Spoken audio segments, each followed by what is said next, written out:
This is a lineage of the heart. And so I experience ever more capacity to love and to be loved. We're drinking from the deep wells of outrageous love that feels infinite, right? And that actually feels beyond time.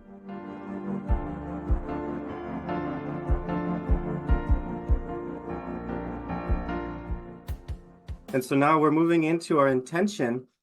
And of course, we're missing Marc, Dr. Marc, who's always here and can't be here today, but he's with us from a distance here. But it's so exciting to be here and to set the intention. But first, what is the context that we are in here in One Mountain, Many Paths?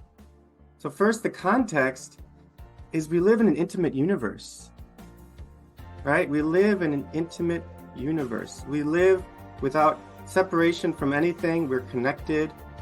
We're living in a field of value, right? We're living in a field of love. Dr. Marc often says, love is not hard to find. Love is impossible to avoid.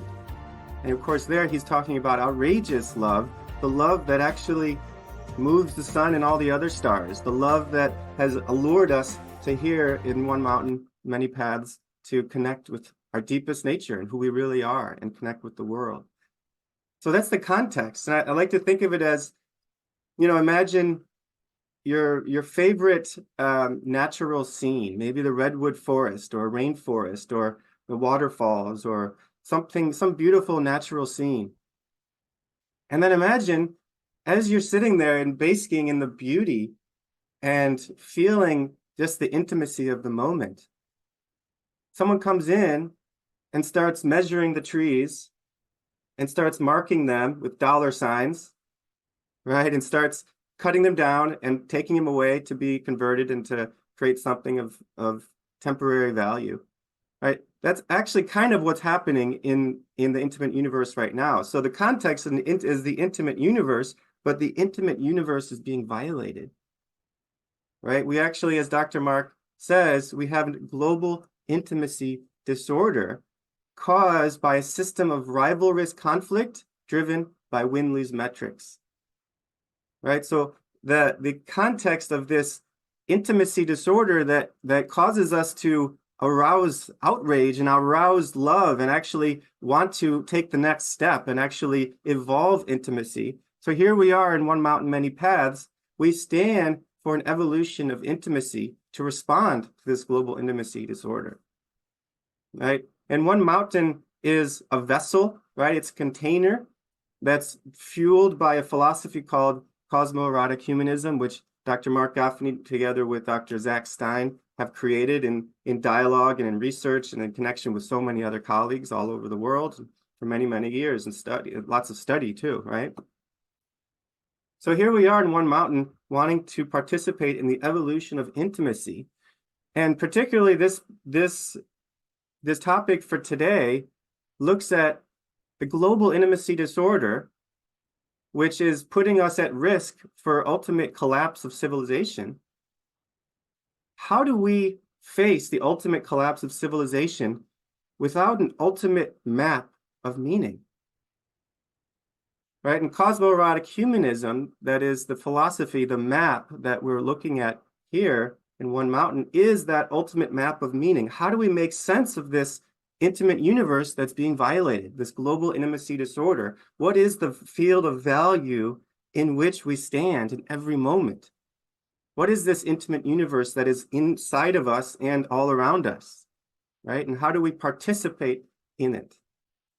So it's within that question, within that context, that Kristina and myself and many others participated in the symposium in Vermont last December and then last year in June. And a symposium is basically a gathering of thought leaders and interested practitioners to come together and talk about this topic, right? And the topic was the future of religion, right? And so what is religion, right? And facing this existential possible collapse and the global intimacy disorder, religions are facing it in different ways, right? While many religions are evolving, right? Many religions are continuing to evolve. Many classical traditions are actually stuck in a myopic ethnocentric, xenophobic, my way is the right way, your way is the wrong way lens, right? The rapture is coming, right? Accelerate it now. The Great Awakening is upon us, right? But even those religions that are trying to respond in their own way are doing it with their own ethnocentric prism, right? And then you have modern culture that has really released religion and says full steam ahead with all the things that got us into this trouble, right? More technology, more free markets, right? More rugged individualism, right? Or more I take care of myself, right? And then you have postmodern culture that says, there's not even a field of value that we can stand in, right? That it's all made up and we can all have our own kind of spiritual paths and our own interpretations and everything's fine and really it's all up to how you want to create your meaning, right? But how can we respond to a global intimacy disorder where all of our challenges are global with everybody in their own individual spiritual path, right? Again, how do we face this ultimate collapse of civilization without an ultimate map of meaning, right? And so in December, Dr. Marc Gafni, Dr. Zach Stein, and Soryu from the monastery in Vermont got together for this symposium and focused on this question of religion, the future of religion, and this map of meaning. And there's a few questions that come out of it, right? So in addition to the one I just asked, how do we face ultimate collapse of civilization without an ultimate map of meaning? How do you, and actually religion is a map of meaning, right? That's actually been the kind of the function of religion is to provide a map of what is ultimately real, right? But how do you have religion without a lineage, right? How do you have this map transferred from one generation to the next and actually spread throughout without a lineage to hold it, right? Without some sort of clarity of a vessel to hold it. And how do you have a lineage without teachers and students, right? So, this particular episode today, we want to focus on the various ways that we are in participation in the evolution of intimacy here, and how this container is a container into which we can pour our studentship, if you will, in order to devote ourselves to this evolution of intimacy, right? And in the code today, which Lady Jacqueline is going to read, it's going to spell out the basics of why this lineage is different than other lineages, why this teacher-student relationship that many of us, hopefully all of us consider ourselves students of the lineage and students of Dr. Marc Gafni. And if we're not, this is an exploration today, right? This is a sense-making exploration today, right? And we're going to talk about in the code the different ways that student-teacher relationships are considered in the classical, traditional religious context and in the modern and postmodern context, right? And how the new story of value, cosmoerotic humanism, and the unique self-enlightenment paradigm actually ultimately rejects those previous ways of doing it and provides a new student-teacher relationship that can handle this global intimacy disorder and actually evoke a new story of value that is equal to our power and to be able to transform civilization. Another point before I hand it over to Lady Jacqueline to read our code is if anyone wants to dive deeper into this question of how do I participate in an evolving student-teacher relationship and not fall into kind of the old traps of the guru model of submitting my entire being to one person who has total authority over my life, or on the other hand, not submitting to this is just a spiritual marketplace. I find my own way, I do my own thing, and I come and go as I feel comfortable, which many of us fall into, and I've fallen into that trap, right? There's something beyond that, and what could that be? So in order to, if you want to kind of go into deep reading and studying around this, Dr. Zach Stein has written an amazing article about this very question, right? So I'm going to paste it in the chat box and invite everyone. Oh, did I just lose it? Here it is. Invite everyone to download that and read it after our program today. All right, so Lady Jacqueline, take us into the code, and then we're going to have some sense making around what is our role as students in the lineage here. Lady J, take it over. There you go. Great. David, thank you for that lovely intention setting. And this week's Evolutionary Love Code, as David said, is about the student-teacher relationship. In classical Enlightenment teaching, the guru holds authority over you as the student because he or she has attained true self-enlightenment, or at least a higher level of true self-realization than the student. In direct contrast to classical enlightenment, modern and postmodern teachers do not require any level of vertical attainment and present themselves as simply co-travelers on the path. The new story of value, cosmo-erotic humanism, honors and yet ultimately rejects both of these models. At the core of the new story of value is both a new aspirational mode of enlightenment, as well as a new model of the teacher-student relationship. At the core of the model is what is referred to as unique self-enlightenment, one of whose core axioms is that, by definition, the teacher cannot have more of your unique self than you, and cannot consequently have any sort of ultimate authority over your unique self. Moreover, while the teacher may be fully alive and generous in sharing or even transmitting a strong teaching, the student is fully powerful, holding their own autonomy, impacting the teacher profoundly as the teacher impacts the student, responsible for their own integrity and their own irreducible unique self. The teacher is in devotion to the most potent and beautiful emergence of the unique self of the student. In the deepest of this kind of teacher-student relationships, the old categories disappear and new modes of partnership, which hold multiple modalities of relationship at once, begin to appear. The truth of the depth of relationship is always that there are dual modes of relationship, including the dimension in which the teacher becomes the student and the student becomes the teacher. There is no one absolute model of unique self-teacher-student relationship, but what all the models share is a devotion to ever deeper kindness, depth, and transformation between both, and for the sake of she, for the healing and transformation of all reality. And I hand it back to you, David and Kristina.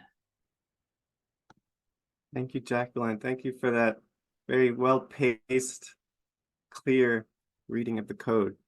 So there's so much in there. And what we're going to do now is we're going to have a little dialogue between Kristina and myself and sort of make sense of this new teacher-student relationship and share our own experiences of what it's been like. And maybe, and I'll ask a few questions, but maybe before I can just share, how I came to meet Marc.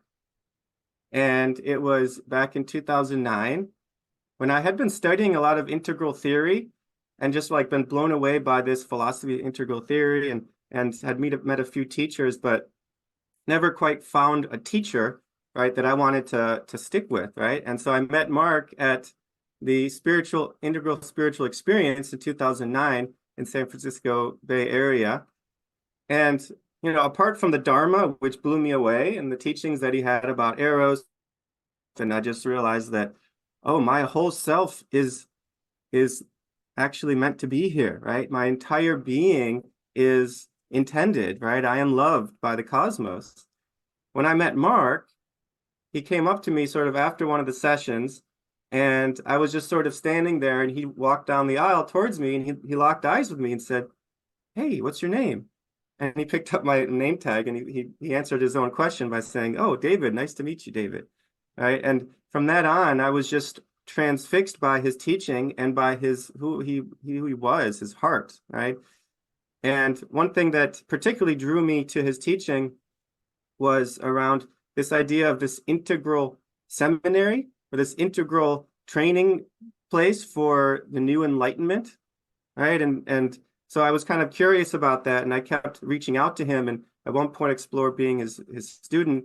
And at the time, I couldn't actually start kind of one-on-one teaching and student and learning. But what he did say is, you know what, send me an email every so often. I'll receive it, and we'll just be in contact. And it was like that for several years. I would send him emails, big, long emails my entire life, and he would always respond with something, it could have been just received, or, loving you now, or, holding you, or whatever it was. But he was with me, right? Even though I couldn't kind of step fully in at that point, right? And actually that his presence in my life continued to unfold until I started to actually step in more deeply, and I can share about that in a second. But I want to hear, Kristina, if you'd like to share a little bit about how you came to meet Marc and step in. Thank you, David. That's so beautiful too.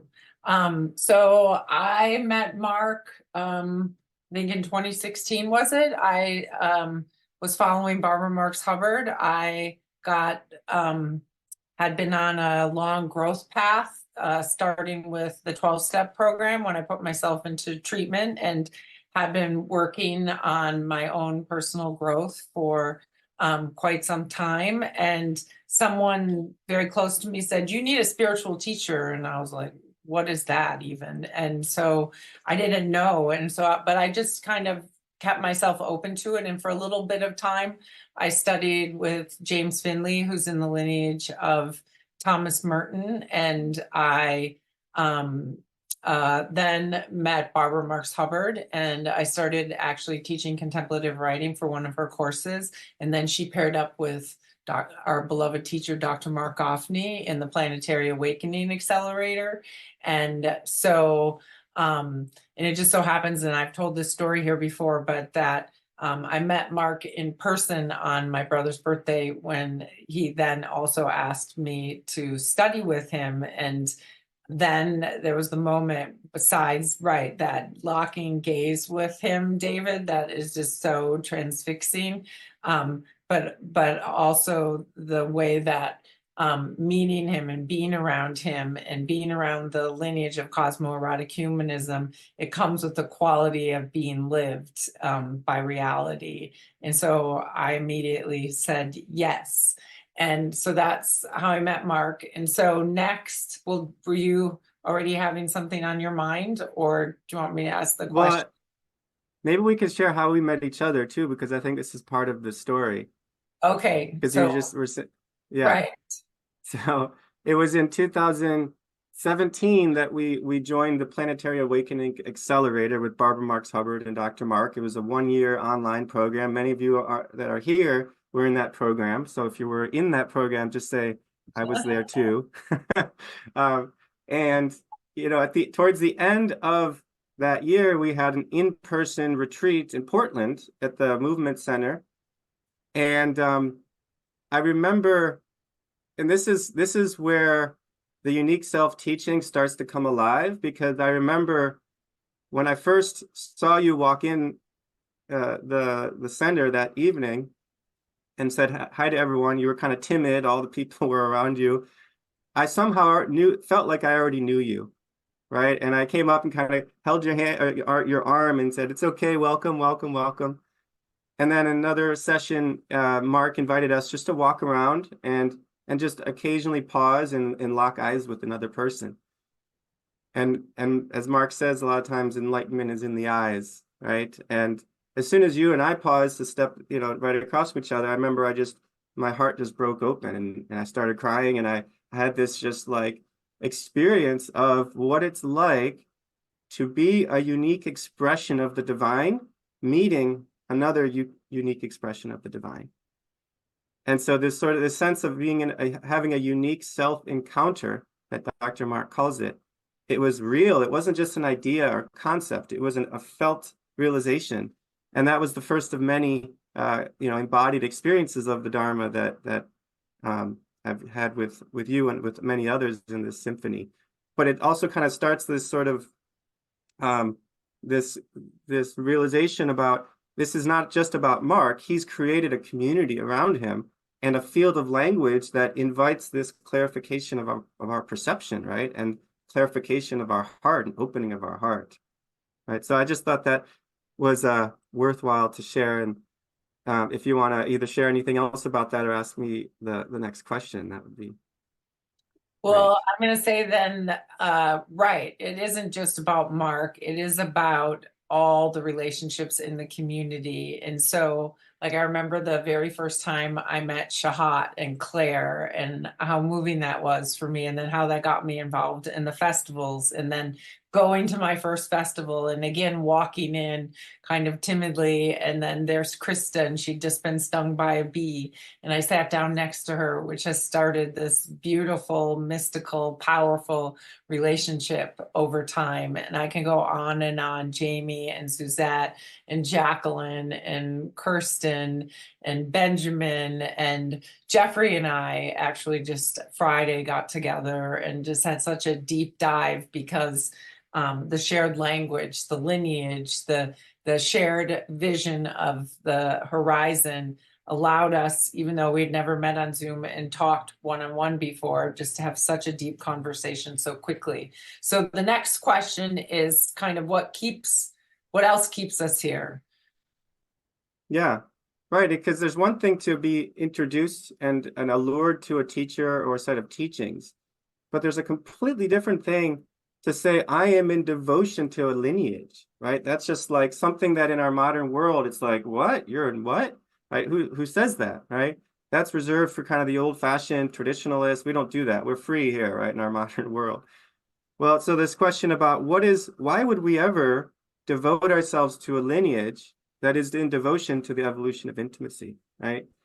And I've since I was 16 years old, I started kind of meditating. My dad meditated, and I started meditating on my own. And then it kind of opened up my world to all these Eastern traditions and religions. And then the Jesuits, who are the order of the Catholic priests, they were my spiritual teachers, really, the first real spiritual teachers.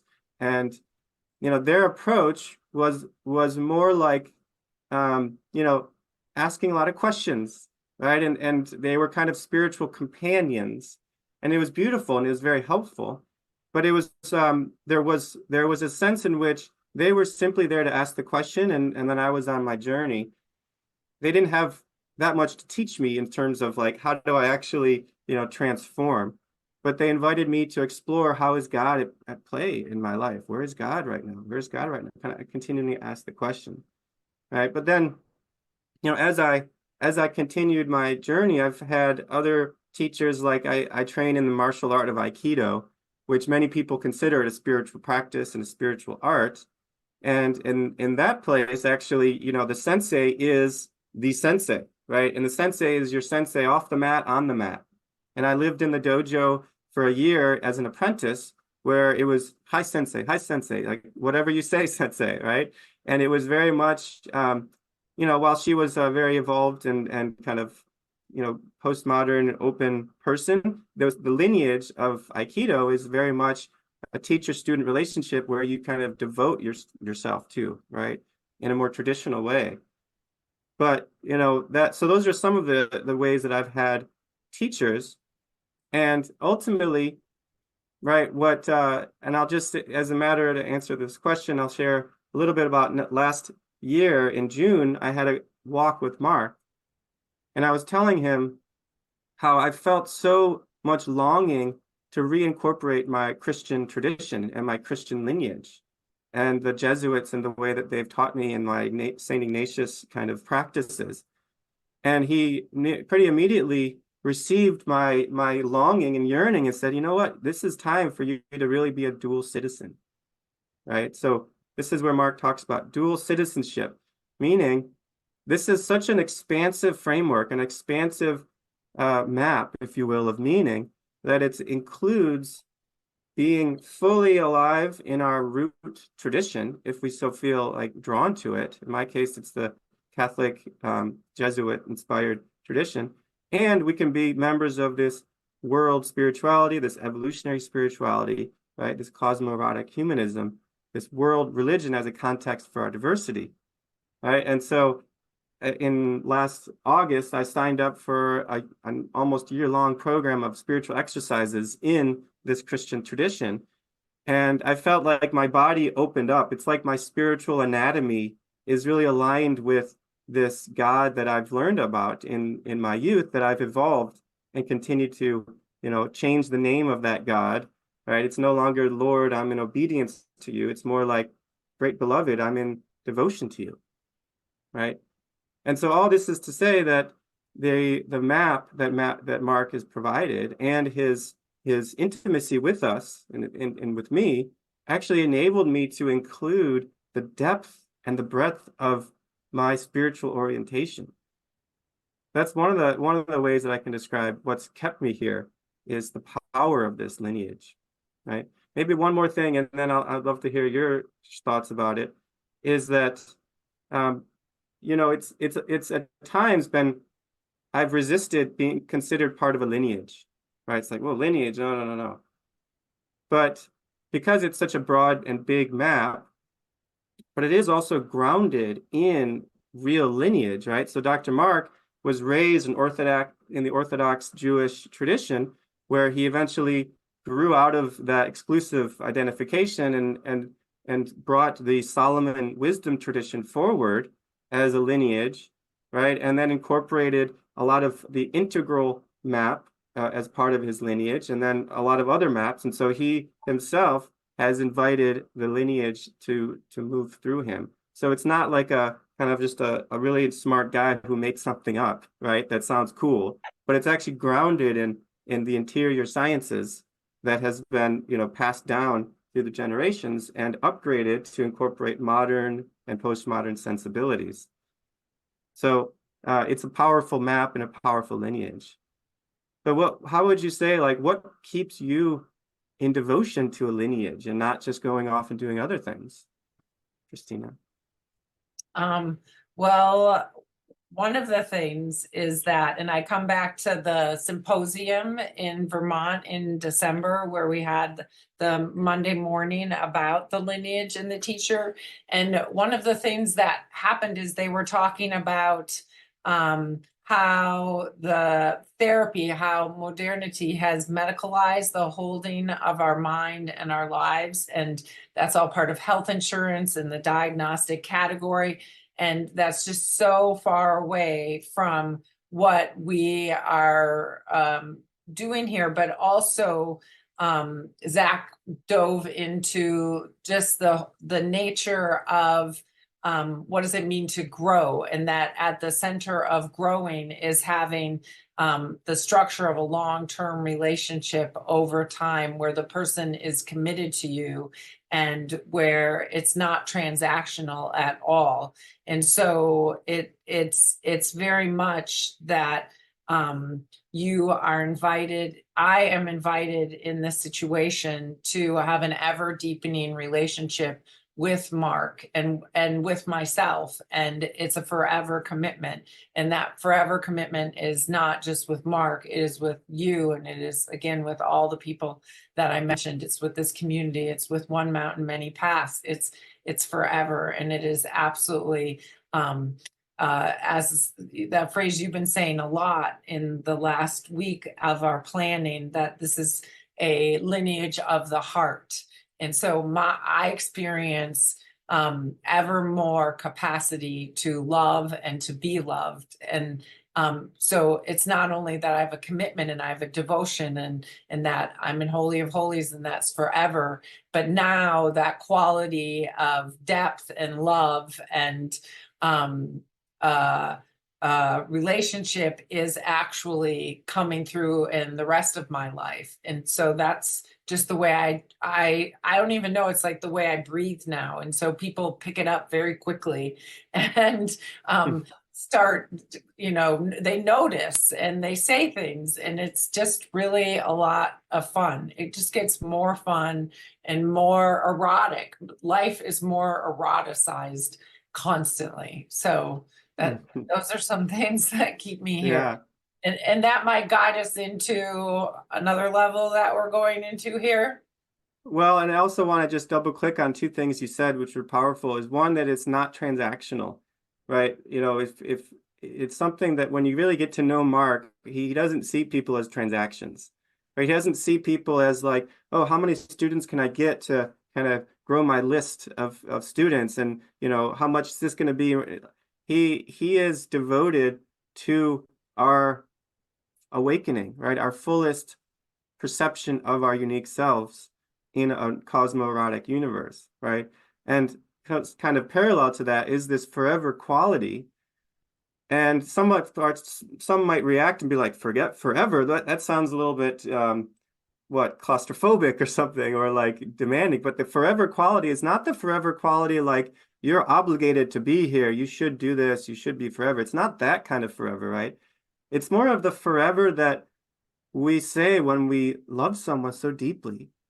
We're drinking from the deep wells of outrageous love that feels infinite, right? And that actually feels beyond time, right? And Marc even says, we can move closer, we can move further apart, but we'll never look away, right? And our very first Holy of Holies, I think that's probably what he does for most Holy of Holies.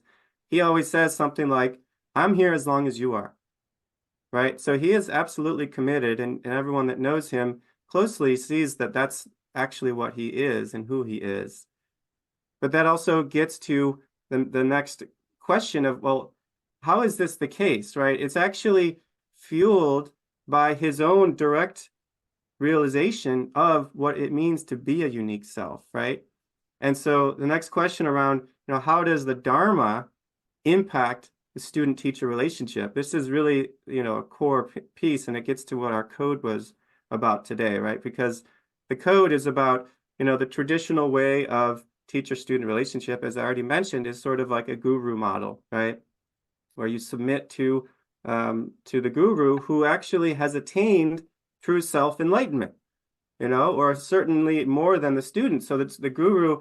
If enlightenment equals realizing my true self, that I am beyond any of this and one with all that is, then someone who has attained that, I need to surrender and submit my entire being to that person, right? Because there's that realization.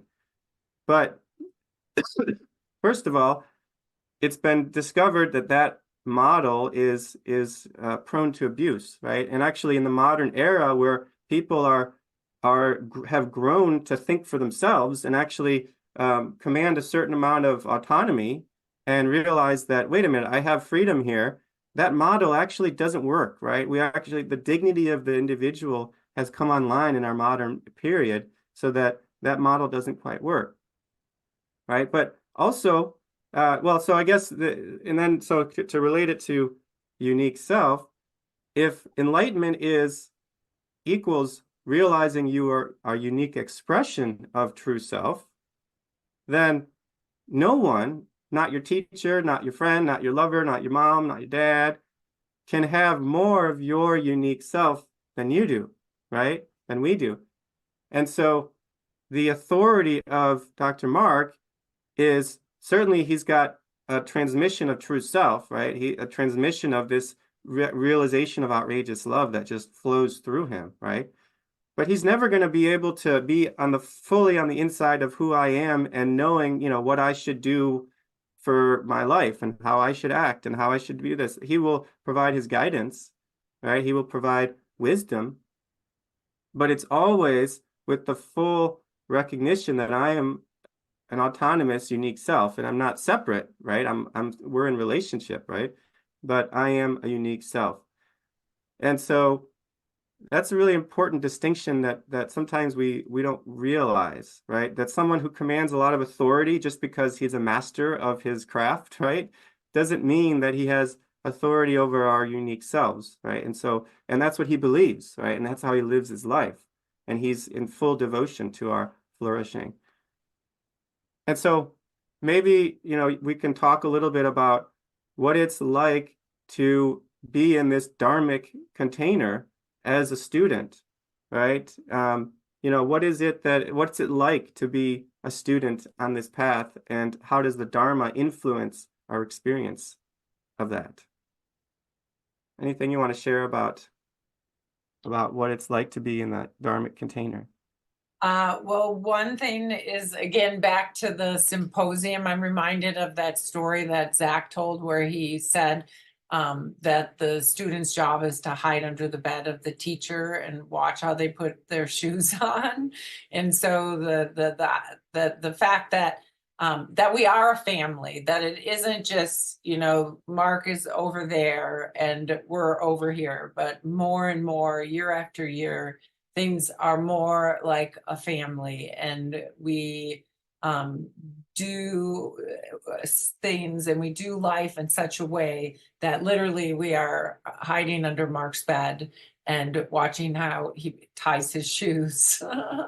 So that's one thing. And right, like I don't like before, when I was in therapy or 12 steps or all the different things, I would cycle in loneliness, but in a way there's no room for loneliness anymore because there's so many of us, and Mark is just always right there. I'm right there. I've made that choice. So it's showing up in a new way. And also I want to say, because have we said it explicitly, the way that God is at the center of the relationship, from the chanting, which is, Krista brings us here into one mountain. That same feeling is in every relationship. For instance, with you, when you and I get together, we almost always chant together. And also the stuff about the meta crisis and the risks that we take. So we're not just holding the sacred, and we're not just holding the bigness of our hearts and our own emergence, but we're also holding the whole thing.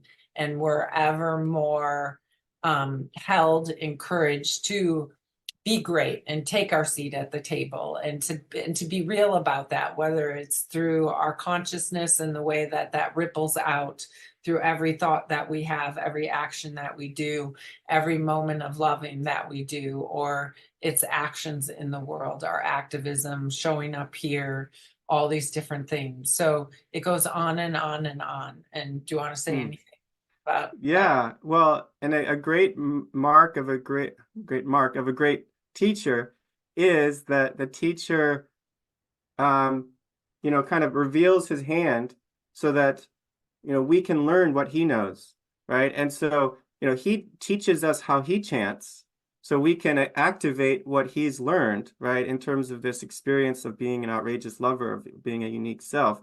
And, in sacred text study, he teaches us the source texts that actually inform the lineage, right? And even every Sunday when he's here, he teaches us to be the Dharma, right? So, the evolution of intimacy is only possible if we are intimate with each other. And he's always weaving the intimacy between us, right? He's always sending a message here, a text here, a 5-minute call here, right? In order to feel the entire field that we are connected to, and enable us to actually feel connected, and that we all do matter, and that we all do impact the source code. I remember I was having a hard moment, and this has happened a few times, at least a few times, a hard moment a couple of years ago after one mountain, and he sensed that I was having a hard moment. So when we got off the phone, he called me as I was crying. I kind of broke down in that moment. He just knew, and he called me. He's just, hey, I'm just checking in on you. How you doing? Sending you lots of love, right? And that's what he's like, right? And that's what we're learning. All of us are learning to be like, that love is at the center, that this is a lineage of the heart, right? Which leads us to our practice of this lineage, right? And Dr. Marc considers this a new practice that is not exactly about writing love letters to people in kind of the old-fashioned sense of like, oh, roses are red, violets are blue, you're sweet, and I am too. How do you like that? That's a pretty good one, actually. But the writing of outrageous love letters, Dr. Marc considers that this a core practice of clarifying our perception to the outrageous love in which we live and breathe and have our being, right? And so from the first day I met you, you audaciously asked me if I'd like to start writing outrageous love letters. Remember that? We were sitting at the table in Portland, and you were sitting next to me, and you were like, hey, you want to start writing outrageous love letters? Pretty much like that. And I was like, I'll think about it, right? And then eventually, pretty quickly, I agreed. And so we have a thread going, actually multiple threads, email, texts, and many other ways. And I've started doing them audio, which is kind of nice to do an audio outrageous love letter. But we'd like to share one of each of our outrageous love letters. Does that sound good? Yeah? Great. Yes. Very, very intimate. And remember, like, so the outrageous love letter practice comes from the realization and the standing for, I am evolution in person, expressing my love to evolution in person, right? To outrageous love in person.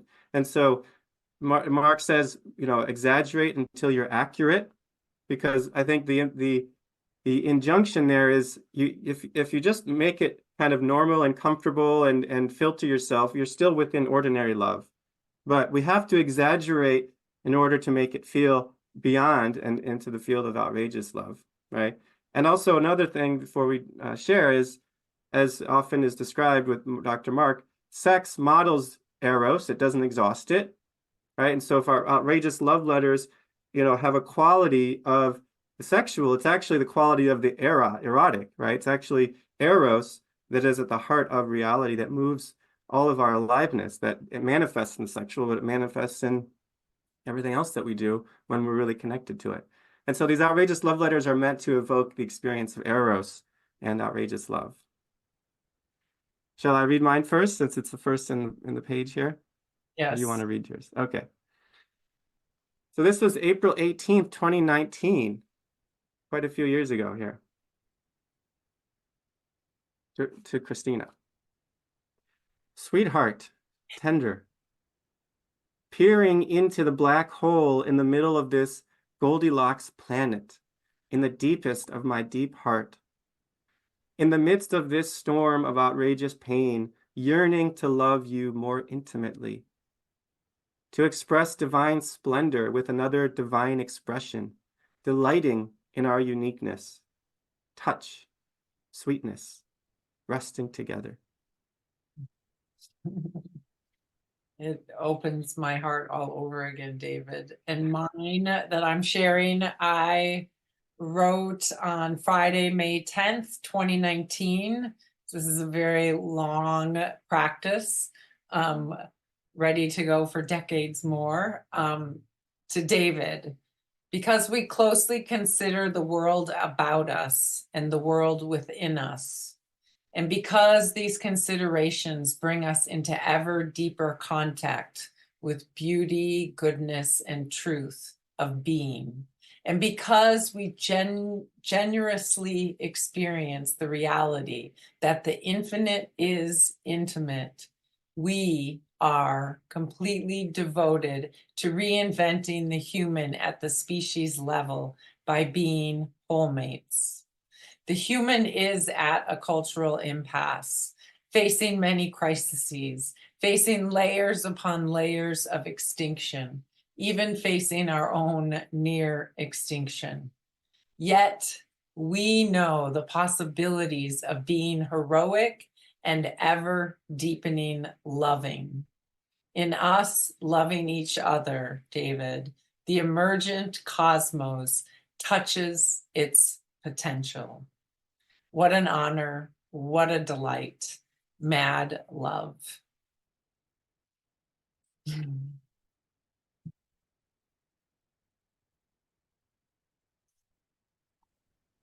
Thank you. So it's an invitation for all of us to participate in this lineage and consider yourselves a unique self participating in this unique self symphony, and we're all inviting ourselves again and again every day to step closer and closer.